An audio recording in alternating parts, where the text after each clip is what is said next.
இன்னைக்கு நம்ம ஆட்டுக்கால் குழம்பு எப்படின்னு பார்க்கலாம். அதுக்கு ஆட்டுக்கால் எடுத்துகிட்டு நல்லா வாஷ் பண்ணி வச்சுக்கணும். அதுக்கு தேவையானது காரம், வெங்காயம், புளி, உப்பு, எண்ணெய், தக்காளி, இஞ்சி பூண்டு பேஸ்ட்டு, பச்சை மிளகாய், கரம் மசாலா, கொத்தமல்லி. ஃபஸ்ட்டு குக்கரில் எண்ணெய் ஊற்றி வெங்காயம் மிக்ஸி பண்ணி இதில் நம்ம சேர்க்கணும்.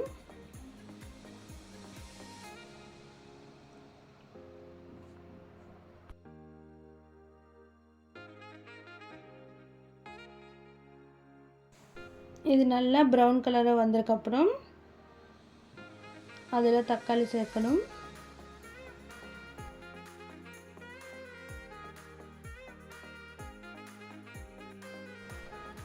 தக்காளி நல்லா குக் ஆனதுக்கப்புறம் ஆட்டுக்கால் சேர்க்கணும். அதில் இஞ்சி பூண்டு பேஸ்ட்டு,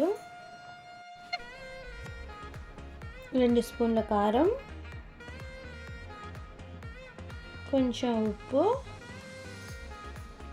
சேர்த்து நல்லா கலந்துக்கணும். கொஞ்சமாக தண்ணி ஊற்றிட்டு 6 விசில்ஸ் வர வரைக்கும் வைக்கணும்.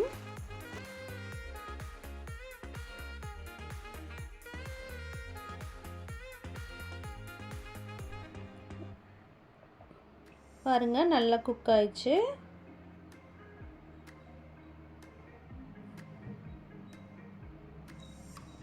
திரும்பி இதில் காரம், கரம் மசாலா, உப்பு, பச்சை மிளகாய் சேர்த்து கலக்கணும்.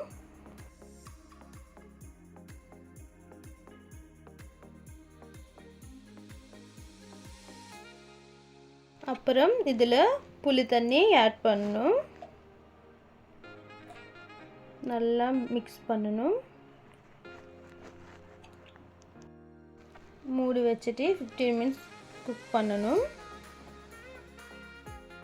நம்ம கடைசியாக கொத்தமல்லி சேர்த்து ஸ்டவ் ஆஃப் பண்ணணும்.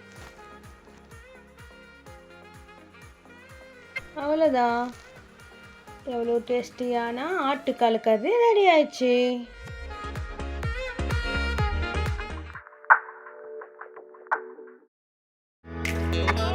హాయ్, ఈరోజు మనం మేకల పులుసు ఎలాగని చూద్దాం.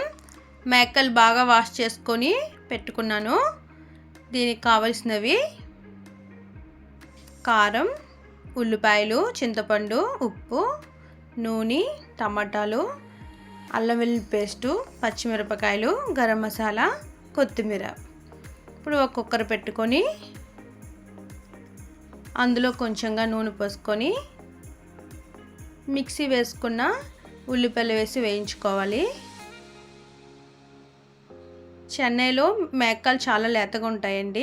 దానివల్ల నేను ఇప్పుడు ఫస్ట్గానే ఉల్లిపాయలు గట్ట వేయించుకొని తర్వాత మేకలు వేసుకుంటాను. ఉల్లిపాయలు బాగా వేగినాయి. ఇందులో టమాటాలు చేర్చుకొని బాగా వేయించుకోవాలి. టమాటాలు కూడా బాగా వేగిపోయినాయి. ఇందులో మేకలు వేసుకోవాలి. అందులో అల్లం వెల్లుల్లి పేస్టు, 2 స్పూన్ల కారం, కొంచెం ఉప్పు,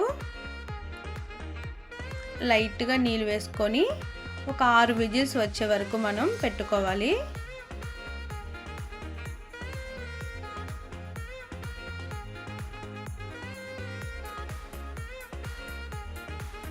అదే మేకలు కనుక మనకి ముద్రగా ఉన్నట్లయితే ఫస్ట్గానే అల్లం వెల్లుల్లి పేస్ట్ వేసుకొని కుక్కర్ పెట్టుకోవాలండి.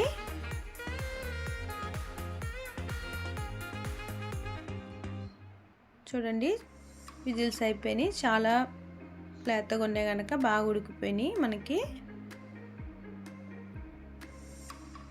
మళ్ళీ స్టవ్ వెలిగించుకొని అందులోనే సరిపడగా కారం, గరం మసాలా పేస్ట్, సరిపడగా ఉప్పు, పచ్చిమిరపకాయలు వేసుకొని బాగా కలవబెట్టుకోవాలి. ఒక 5 మినిట్స్ బాగా మగ్గితే చాలా బాగుంటుందండి. అందులోకి మాంసంలోకి కారం గట్ట అన్నీ బాగా వెళ్తుంది. తర్వాత మనం తీసి పెట్టుకున్న చింతపండు పులుపు వేసుకొని మళ్ళీ ఒకసారి కలవబెట్టుకొని మూత పెట్టుకొని ఒక 50 మినిట్స్ కుక్ చేసుకోవాలి. చూడండి బాగా కుక్ అవుతుంది. బాగా కుక్ అయిన తర్వాత లాస్ట్గా మనం కొత్తిమీర చల్లుకోవాలి.